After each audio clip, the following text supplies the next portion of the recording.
নমস্কার, কেমন আছেন সবাই? আশা করছি সবাই খুব ভালো আছেন আর আমরাও খুব ভালো আছি। আজকে আমরা আজ আমরা সকাল সকাল উঠে রেডি হয়ে এখন চলেছি ঘুরতে। অনেকদিন হলো আমরা কোথাও ঘুরতে যাইনি, অনেকদিন থেকে রুমুকে বলছি বেড়াতে নিয়ে চো। ফাইনালি আমাদের হলো প্ল্যানিং, আর খুব তাড়াতাড়ি হয়েছে, তাই জন্য আমরা কিছু আগে থেকে সেরকম প্রিপারেশন নিইনি।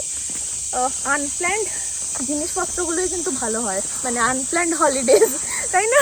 তো আমরা অন্য প্রিফেকচারে জার্নি করছি। আমরা তো হিরোশিমা প্রিফেকচারে থাকি, তো আমরা হিরোশিমার নর্থ শিমানে প্রিফেকচার, সেখানে হামাদা বলে একটা জায়গা আছে, বিচ সাইড এরিয়া আর কি। তো সেখানে একটা কোয়াইট বিচ সাইড সামার কাটাতে যাচ্ছি, তাই না? আমরা দুদিনের ছুটি কাটাতে যাচ্ছি ছোট্ট লাগেজ নিয়ে, শুধুমাত্র আমরা রিল্যাক্স করতে যাচ্ছি। তো এখন বাস ধরে জার্নি শুরু করব, আপডেট আসতে থাকবে। তো যথারীতি আমাদেরকে বাস ধরতে হচ্ছে আমাদের কাছাকাছি বাস স্টপেজ থেকে। গাড়ি তো আমাদের কাছে নেই, তো এখান থেকে বাস ধরে আমরা যাচ্ছি সাইজো স্টেশনে। সেইখান থেকে আমরা আবার হিরোশিমা স্টেশন যাব।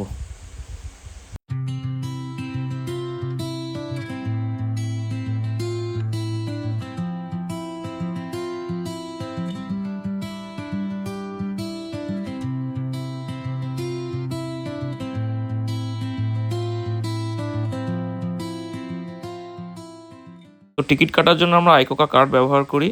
তো কার্ডটা আমরা আমাদের দুজনের কার্ড রিচার্জ করে নিলাম। রিচার্জ করে নেওয়ার পরে নির্দিষ্ট তারপর সেটাকে টাচ করে আমাদেরকে স্টেশনে এন্টার করতে হবে। এখানে কিছু পয়সা কাটবে না। এরপর যখন আমরা নির্দিষ্ট স্টেশনে পৌঁছে যাব, সেখানে ট্যাপ আউট করে পয়সা কেটে আমাদেরকে বেরোতে হবে। এই যে আমাদের ট্রেন এলো, এবার আমাদের ট্রেনে ওঠার সময় হয়ে গেছে। এটা হিরোশিমা স্টেশন যাচ্ছে।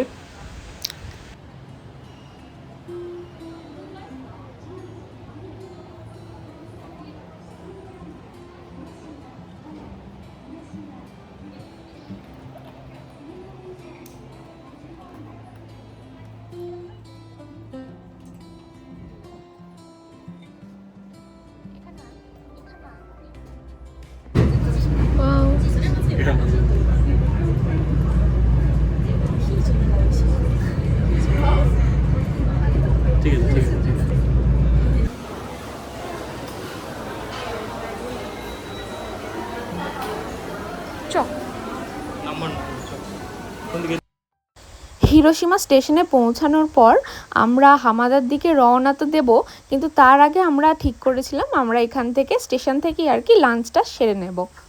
তো সেই অনুযায়ী আমরা হিরোশিমা স্টেশনের ফুড কোর্টে গিয়েছিলাম। আর আমাদের তো বেড়াতে বেরোলেই রামেন খেতেই হবে ডিনারে বা লাঞ্চে, তো সেই অনুযায়ী আমরা একটা রামেন শপ খুঁজে দুজনে ঢুকে পড়েছিলাম। আর এখানে জিনিসপত্র কত কনভিনিয়েন্ট দেখুন।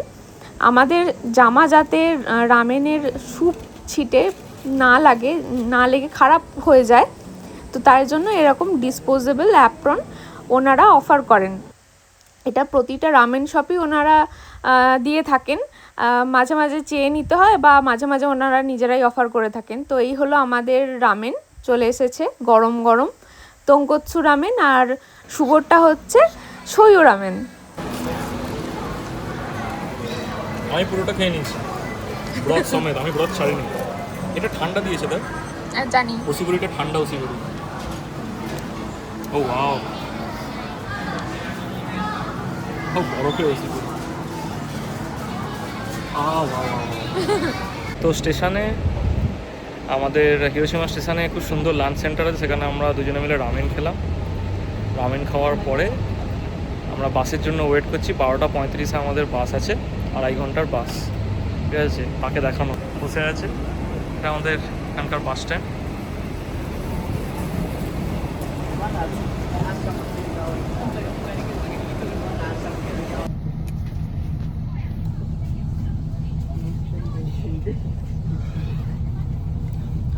তো আমরা ফাইনালি বাসে উঠলাম, বাস এসে গেছে। তো এখানে রিজার্ভ করা দরকার হয় না, এখান থেকে 2.5 ঘন্টা থেকে 3.25 ঘন্টা লাগে বাসে। কিন্তু বাস মোটামুটি ফাঁকাই, রিজার্ভ সিটের দরকার নেই। বেশ সুন্দর বাস, মানে হ্যাঁ বেশ কমফোর্টেবল, ঘুমিয়ে যাওয়া যেতে পারে।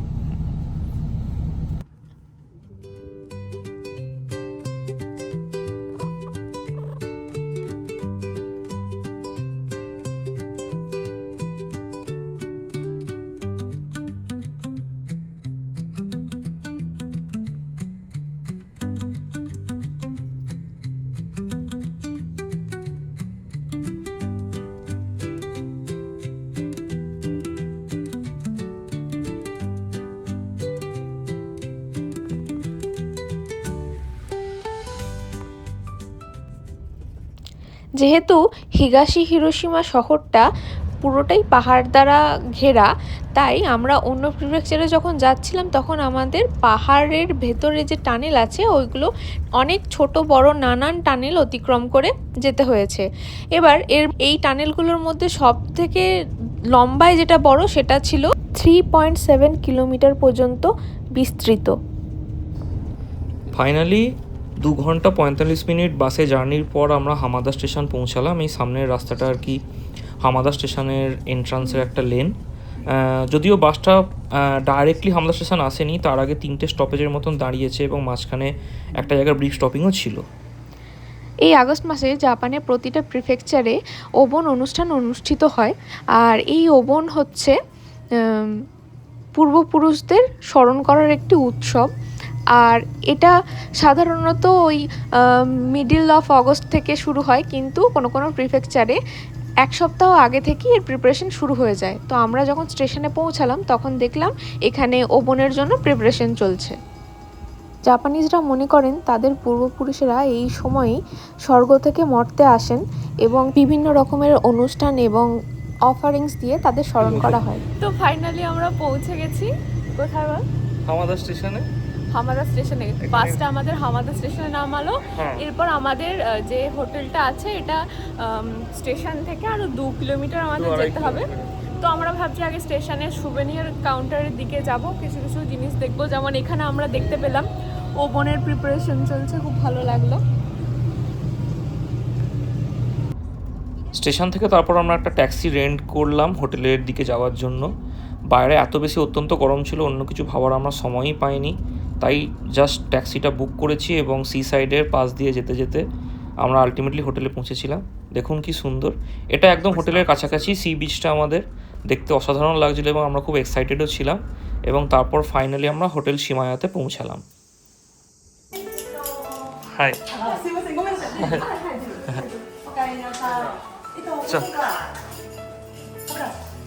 High hi high.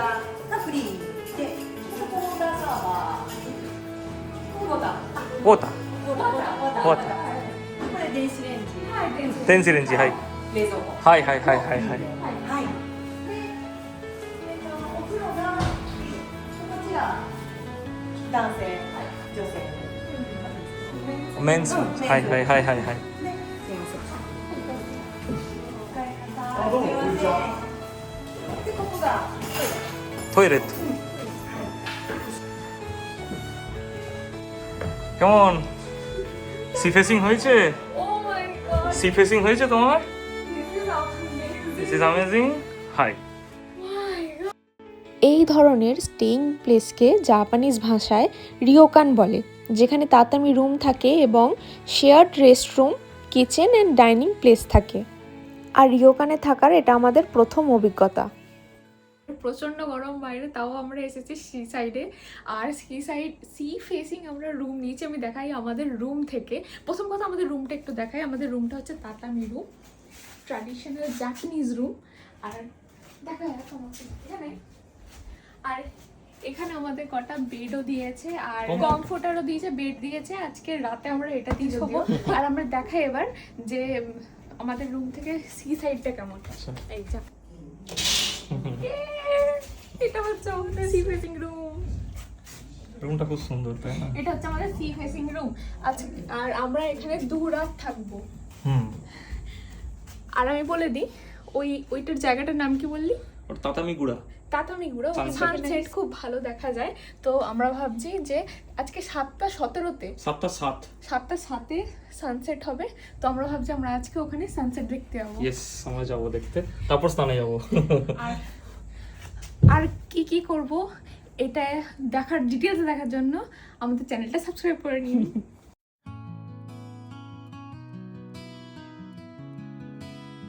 তো আমরা এখন বেরিয়েছি সানসেট দেখতে। এখানে সানসেটটা খুব সুন্দর, আমাদের হোটেল থেকে দেখা যাচ্ছিল। তো আমরা একটু যাচ্ছি ওখানে সানসেট দেখব।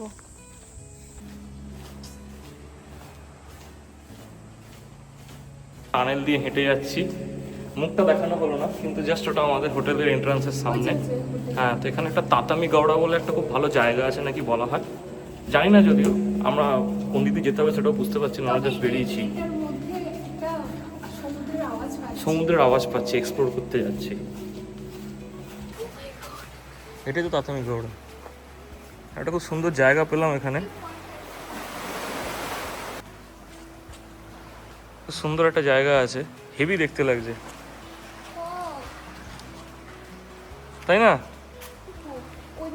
হ্যাঁ, কেভের মাথাগুলো কি সুন্দর, একটা কেভের মতন আর কি, এটা হেভি দেখতে লাগছে। ওখান থেকেই হয়তো সূর্যাস্তটা দেখা যায়। হ্যাঁ, এই জায়গাটা খুব সুন্দর, হতে পারে। হ্যাঁ, কি সুন্দর দেখতে এই জায়গাটা, টানেলের মুখটা। এনিওয়ে চ, হ্যাঁ খুব সুন্দর দেখতে লাগছে না? দেখি এই জায়গাটা কেমন লাগে। হ্যাঁ, ও ওয়াও, পুরো কমলা আভা, হাউ বিউটিফুল। হ্যাঁ, এটাই তাতামি গুড়া। দারুণ দেখতে লাগছে না? এখানে নানা ধরনের ফসিলসও আছে। ও ওয়াও, অসাধারণ। এই টানেলের দৈর্ঘ্য প্রায় 200 মিটার। আর এই 200 মিটার টানেলটা আমরা অতিক্রম করে যে অসাধারণ দৃশ্য দেখলাম সেটা কল্পনার অতীত।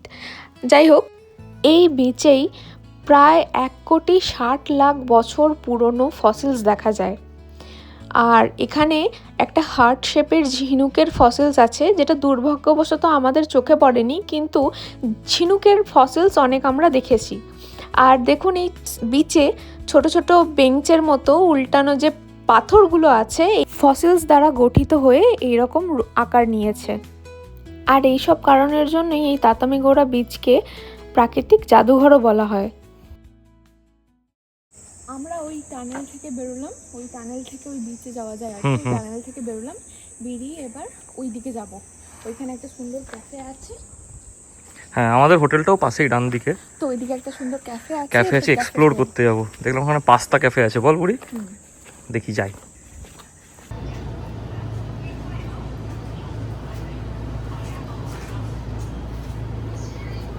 যেহেতু এটা খুবই ছোট একটা ভিলেজ, ওই সমুদ্রের ধারের, আমরা ভেবেছিলাম ক্যাফেটা খোলা থাকবে, কিন্তু যেহেতু রবিবার তার উপর অনেক 8টা বেজে গেছে, তাই আর খোলা নেই। অগত্যা আমাদের 7-Eleven এসে খাবার কিনতে হচ্ছে রাত্রের জন্য। 7-Elevenটা পেয়েছি, আমরা এক্সপেক্ট করিনি। পুরো মানে এটা ভিলেজ বললেই ভালো হয়, পুরো ভিলেজটা সম্পূর্ণভাবে শাটডাউন। ইভেন আমরা গুগল ম্যাপে দেখে যে পাস্তা রেস্টুরেন্টটায় গেলাম, সেটা খোলা নাই। আর একটা জনপ্রাণী নেই রাস্তাতে, মানে গুটগুটি অন্ধকার ভূতের মতন একটা গ্রাম লাগছে। আমাদের হোটেলে ঢোকার লাস্ট টাইম হচ্ছে 10টা, এখন আমাদের লোকাল টাইমে 8টা, 8:30 বাজে আর কি, 8:30টার মতন বাজে। তো ভাগ্য ভালো একটা 7-Eleven পেলাম, অ্যাটলিস্ট আমাদের ডিনারের এবং কাল সকালের ব্রেকফাস্টের কিছু ব্যবস্থাপনা করতে হলো, কারণ এখানে আশপাশে কোনো রেস্টুরেন্ট নেই। থ্যাঙ্কস টু কোম্বিনি। জাপানে এটা সব থেকে বড় অ্যাডভান্টেজ যে আপনি 7-Eleven, লসান কিংবা ফ্যামিলি মার্ট যে কোনো কর্নারে পেয়ে যাওয়ার সম্ভাবনা অনেক বেশি থাকে সবসময়।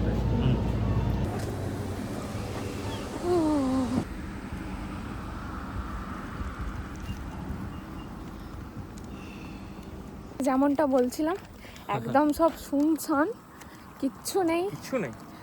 আর অ্যাকচুয়ালি এটা তো নর্মাল, তাই না? এমনি আমাদের সাইজতে কি হয়, 8টার পর একটু সব কিছু শান্তই হয়ে যায়। আর এটা তো একটা ভিলেজ, তাও আবার সমুদ্রের ধারের একটা ছোট্ট ভিলেজ, তো এখানে তো হবেই। আর তাছাড়াও আজকে রবিবার, তো এটা এক্সপেক্টেড। এনিওয়ে, এখন আমরা যাচ্ছি আমাদের হোটেলের উদ্দেশ্যে। এখান থেকে হোটেলটাও আমাদের আপনাকে প্রায় আপনাদেরকে এখানে 800 মিটার। 800 মিটার এটা এখান থেকে? 1 কিলোমিটার? হ্যাঁ, ওই 800 মিটারের মতো। 800 মিটার, 700-800 মিটার। আপনাদেরকে এখানে এটা বলে মানে বোঝাতে পারবো না এটা কত বড় একটা অ্যাচিভমেন্ট যে আমরা এই অবস্থায় একটা 7-Eleven পেয়েছি। মানে জাপান যদি সেফ কান্ট্রি না হতো, এত অন্ধকার রাস্তায় আমি অর্পিতাকে নিয়ে হেঁটে হেঁটে যাচ্ছি, এটা কল্পনা অতীত ছিল। তো জাপানে এই অবস্থাতে একটা রাস্তায় আলো নাই, সেইখানে আর কি অর্পিতাকে আমি নিয়ে হেঁটে হেঁটে যাচ্ছি, এটা কল্পনাতীত। আপনি দেখছেন ক্যামেরাতে কিছু দেখতে পাওয়া যাচ্ছে না, মানে আমি অন্ধকার দেখাচ্ছি আর কি, এতটাই অন্ধকার এখানে। তো জাপান যেহেতু একটা খুব সেফ সেফ কান্ট্রি, সেজন্য আমার সেই দিক থেকে আর কি কোনো মানসিক নেই, চাপ নেই যে অসুবিধা হবে আমাদের। এনিওয়ে, প্রচণ্ড হিউমিডিটি এখানে, একটা ছোট্ট আলো জায়গা পেয়েছি বলে আমি ধরছি ক্যামেরাটা। প্রচণ্ড হিউমিডিটি এখানে, এত হিউমিডিটি থাকার জন্য আমরা দরদর করে ঘামছি। হ্যাঁ, আমাদের অবস্থা খুব খারাপ। আমি ভাবলাম যে কি করে একটা ছোট্ট বিয়ার নিয়েছি, গরমে খেতে খেতে ভালো লাগছে বলে। এনিওয়ে, এবার হোটেলের দিকে রওনা করে রাতে ডিনার করে আমরা রেস্ট করবো। কাল সকাল সকাল বেরিয়ে আমরা বিচে স্নান করতে যাব। হোটেলে ফেরার পর আমরা দুজনেই ফ্রেশ হলাম, আর এখন আমরা খাবারগুলো গরম করব দেনচি রেঞ্জিতে, মানে মাইক্রো ওভেনে। তো এখন শুভ এটা গরম করে দিচ্ছে। এক্সস্টেড অ্যান্ড টায়ার্ড, তাও এই যে এখন রমু ওখান থেকে খাবারটা গরম করছে। আমি দেখাই আজকে আমাদের ডিনারটা কি করেছি, মানে আমরা 7-Eleven গিয়ে কী কী কিনলাম। খারে রাইস, আর এটা হচ্ছে চিকেন কারি রাইস, চিকেন খারে রাইস, আর এটা একটা স্যালাড, আর এটাও একটা ফ্রাইড চিকেনের কিছু একটা। এমনিতেই জাপানিজরা শান্ত প্রকৃতির, তার উপর এখন সময় রাত প্রায় 10:30টার মতো, তাই আমরাও যতটা সম্ভব আস্তে ধীরে আমাদের খাবার খেয়ে জায়গাটা গুছিয়ে আমাদের রুমে চলে গেছি।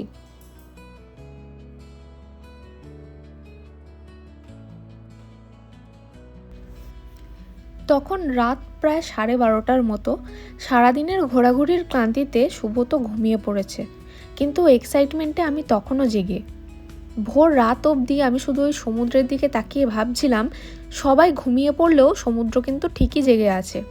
ওই যে ছোট ছোট বোটে করে ফিশারম্যানরা মাছ ধরে ফিরছেন, কেউ কেউ তখন রওনা দিচ্ছেন মাছ ধরার উদ্দেশ্যে। পোর্টটা শান্ত চুপচাপ হলেও কিন্তু ব্যস্ত।